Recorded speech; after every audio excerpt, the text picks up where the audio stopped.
chilling reminder of the power of the death penalty unfolded in Alabama recently, leaving many to question the justice system and its methods. The execution of Geoffrey Todd West. On a Thursday evening, Alabama witnessed the execution of Geoffrey Todd West, a man convicted of a heinous crime from over 2 decades ago. West, now 50, was put to death for the 1997 murder of a store clerk, Margaret Parrish Berry. This execution, carried out at the William C. Holman Correctional Facility, was one of 2 scheduled that night in the United States. As the execution began, West, strapped to a gurney with a gas mask covering his face, gave a thumbs up to his attorney. His eyes open, he appeared to struggle for breath, a stark reminder of the gravity of the situation. At 6:07 p.m., he became still, and his life was pronounced ended at 6:22 p.m. In a final statement, West apologized to Berry's family, expressing his humility at the forgiveness extended by her son, Will. He also spoke of his recent baptism and confirmation in the Catholic Church, finding peace in the belief that he would soon be with Mrs. Berry. The story behind the crime. West was convicted of capital murder for the killing of Berry, a mother of 2. On March 28, 1997, Berry was shot in the back of the head while lying behind the counter at Harold's Chevron in Etowah County. Prosecutors argued that this was an execution-style killing to ensure there were no witnesses to the robbery. Court records indicate that a mere $250 was taken from a cookie can holding the store's money. A jury found West guilty of capital murder during a robbery and recommended a death sentence, which the judge accepted. In his own words, West struggled to comprehend his actions at 21, stating that he and his girlfriend were desperate for cash and chose to rob a store he once worked at.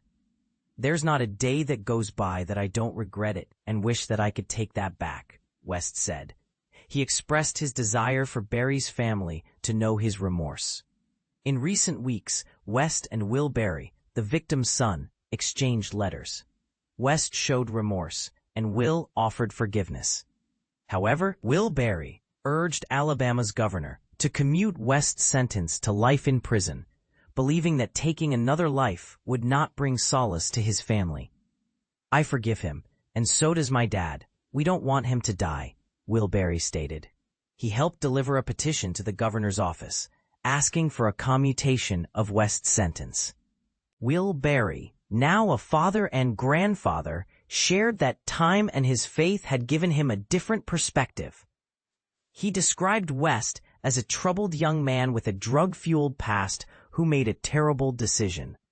He believed that vengeance was not the state's role, but rather the Lord's. Despite their desire to meet, the Alabama Department of Corrections denied the request, citing security regulations forbidding visits between victims and inmates.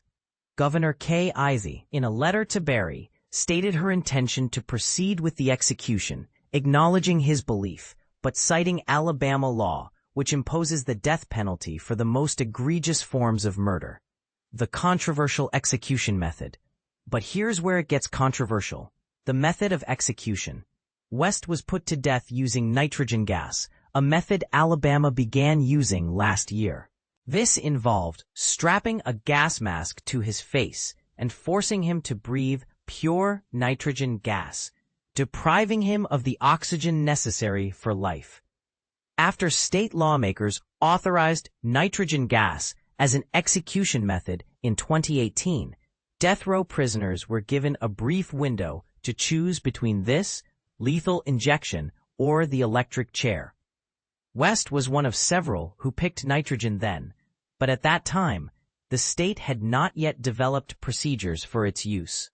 Alabama became the first state to carry out a nitrogen gas execution in 2024, with the method now being used nationally in 7 executions, 6 in Alabama and 1 in Louisiana.